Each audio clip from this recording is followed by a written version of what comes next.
Trump and soon-to-be Vice President J.D. Vance rallied supporters today in Washington, D.C. This is ahead of Mr. Trump's return to office, his team calling it their MAGA victory rally.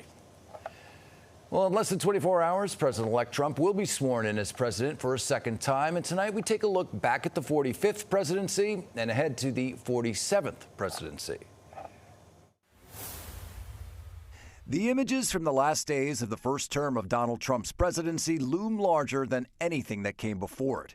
The January 6th riot at the Capitol ignited by the 45th president's claims of a stolen election. But it was a bumpy ride from the start. One of the first controversies of that term, the so-called Muslim travel ban.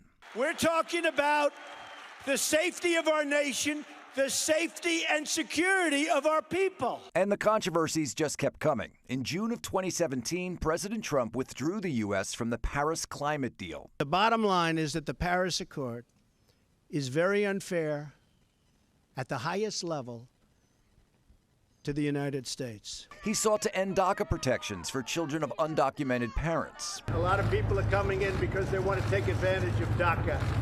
And we're going to have to really see. They had a great chance. The Democrats blew it. They had a great chance, but we'll have to take a look. He signed a $1.5 billion tax cut and faced a special counsel investigation into whether Russia interfered with the 2016 election. The second year brought more challenges, a government shutdown for 3 days, punishing tariffs on things like imported steel and aluminum, and pulling out of the Iran nuclear deal. The Iran deal is defective at its core.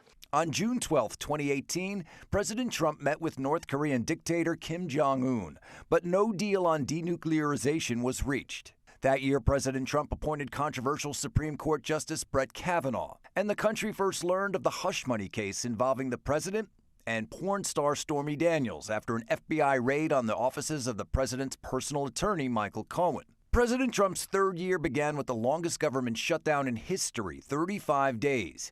It was in response to Congress not giving the president $5.7 billion in federal funds for a southern border wall. Articles of impeachment were drafted after a whistleblower claimed President Trump pressured Ukraine's president to investigate the Bidens in an attempt to interfere with the 2020 presidential election. He was ultimately acquitted. 2020 saw the COVID-19 pandemic change everything. President Trump declared a national emergency, but he was frequently at odds with his own chief medical advisor on COVID protocols. People are tired of hearing Fauci and all these idiots, these people that have gotten it wrong. And amid the nationwide racial justice protests following the killing of George Floyd, he was criticized for holding a Bible and posing for a photo op in front of a church in the nation's capital. Without police, there is chaos. Without law, there is anarchy. And without safety, there is catastrophe. After losing the election to the 46th President Joe Biden, he cried fraud despite having no evidence, even pressuring the state of Georgia to find votes that could reverse his loss in that state.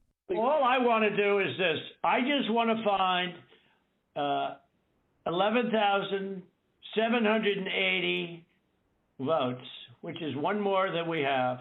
Following the deadly January 6th Capitol riot, he was impeached again, a dubious first in U.S. history. Once again, he was acquitted. Now, after one of the greatest comebacks in political history, the soon-to-be 47th president has made his priorities clear. We want to have borders.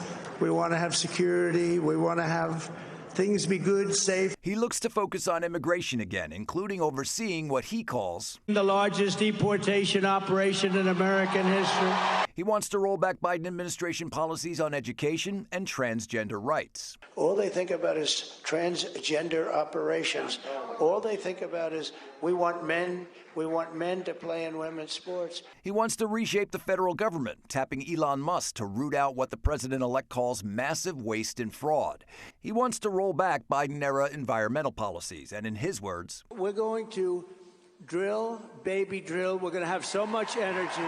He wants to impose strict tariffs, especially on China. He also says he wants to end the war in Ukraine quickly and force NATO countries to pay more for their security. They said, well, if we don't pay, are you still going to protect us? I said, absolutely not.